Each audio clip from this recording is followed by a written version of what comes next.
Depuis 3 ans, Microcred a démarré un voyage vers ce que nous on appelle la Customer Centricity. Et c'est pas facile parce que c'est transversal. C'est pas uniquement au moment de développer les produits, mais c'est aussi quand on parle de la qualité de service. À chaque fois qu'on parle ou qu'on traite avec un client, c'est quand on fixe des objectifs. Mettre les clients au centre, c'est vraiment une façon d'agir qui doit à la fin toucher tous les aspects de l'organisation. Donc là, je dirais pas qu'on est encore à la fin du trajet, mais on a beaucoup évolué. Et ce qu'on essaye, c'est toujours d'avoir beaucoup d'itérations avec nos clients qui nous permet de revoir et nous améliorer. Et c'est là où on a des enquêtes de satisfaction.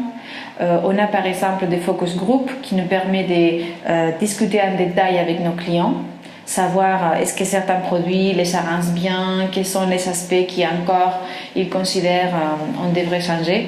On a une équipe de développement de produits qui intègre nos clients de façon participative.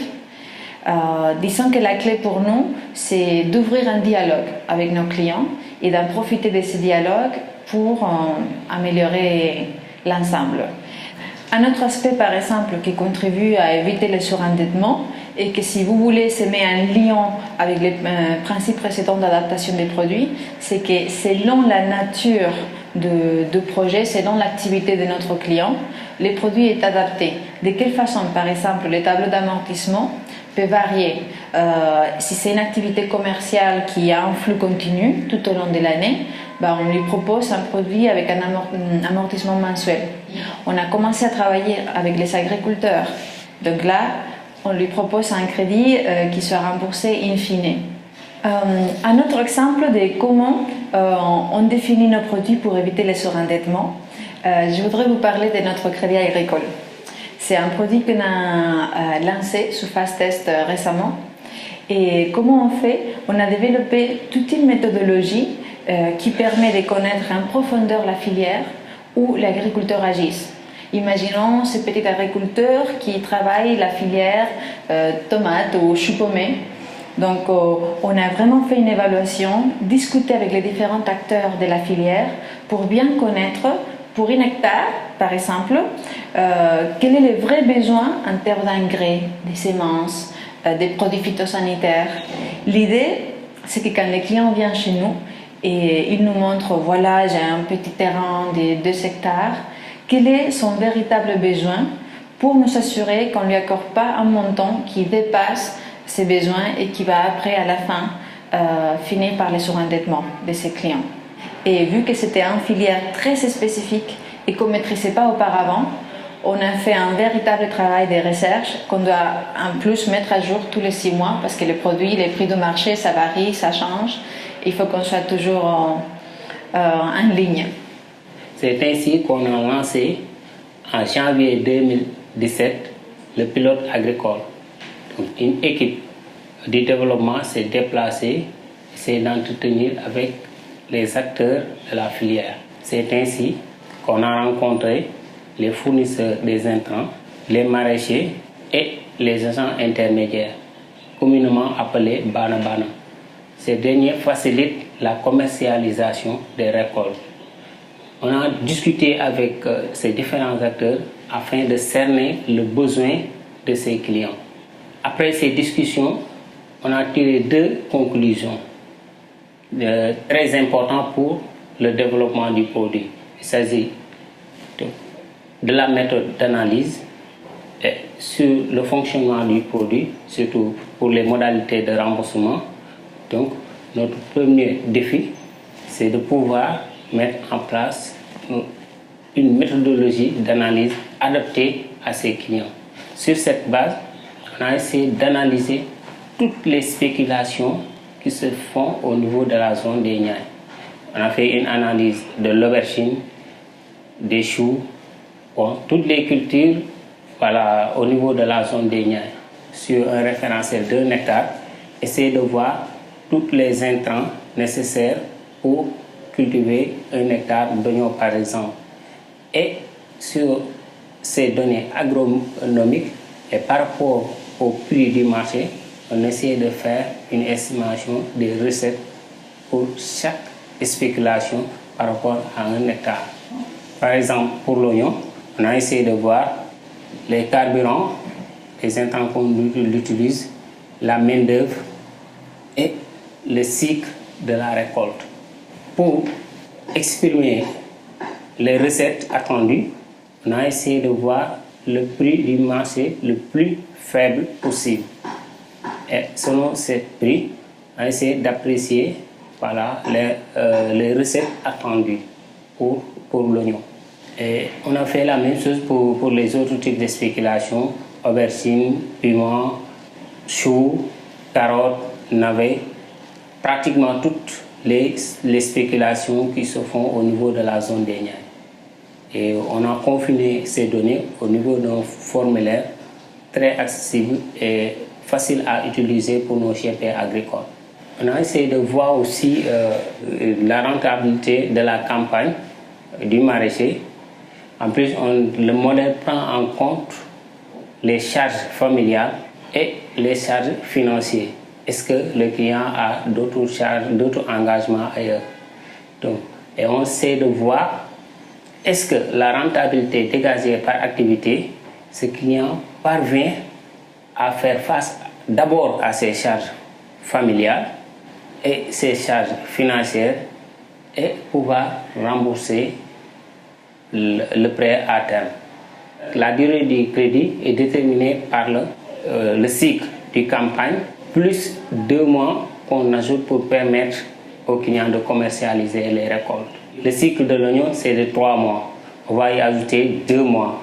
Donc, au niveau du formulaire, pour une spéculation oignon, ça va être une durée de 5 mois.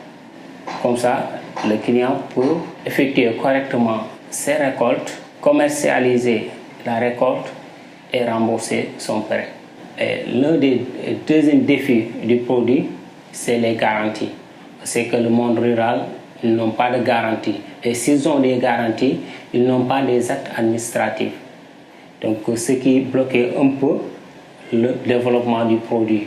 Pour contourner ces genres de situations, on a doté à nos gestionnaires de portefeuille des tablettes munies d'une application GPS qui leur permet de mesurer les terrains cultivables. Donc, puisque la mesure elle est très importante pour l'évaluation, on va se baser sur la surface emblavée pour déterminer le montant dont le client a besoin pour la campagne. Donc, ça va nous permettre d'éviter de donner des montants plus que le client a besoin. Et ça, c'est très important dans l'analyse du dossier. Et maintenant, pour justifier la propriété du terrain, on utilise des enquêtes de voisinage. Au niveau des garanties, on prend des cautions solidaires. Une personne tierce qui s'engage de porter garant le client. Quelqu'un qui a un revenu qu'il peut justifier. Donc, les risques constatés, c'est souvent des risques de manque d'eau. Donc, c'est pourquoi on ne finance pas des gens qui ont des activités, des cultures pluviales. Pour ça, il faut impérativement disposer d'une source d'eau autre que la pluie. Avoir un puits ou bien des forages pour pouvoir arroser à temps. Et le deuxième risque constaté au niveau des Niayes, c'est la commercialisation des récoltes. Souvent, ils ont des problèmes d'acheminer les récoltes au niveau des marchés. Et pour ça, on s'assure que les clients ont des partenaires pour prendre les récoltes au niveau des champs et les acheminer au niveau du marché. Il y avait des institutions financières au niveau de la zone des Niayes. Donc il y avait trop de retard, les durées de traitement étaient très longues. Du coup, ils dépassent le calendrier culturel. Donc on a très tôt compris ça. On a essayé d'adopter notre offre de crédit agricole, très concurrentielle par rapport aux autres institutions qui étaient sur place et aux intermédiaires, le secteur informel, qu'on appelait communément les bana-bana. Et ces gens, ils donnaient des crédits à ces cultivateurs et après la récolte, ils les obligent à les vendre le produit. Et ils n'avaient pas le choix. Dans la mesure où c'est les Bana qui définissent le prix de vente des récoltes. Donc les maraîchers sont obligés de leur vendre la récolte. Alors que pour microcrédit, eux, ils sont libres de vendre à qui ils veulent.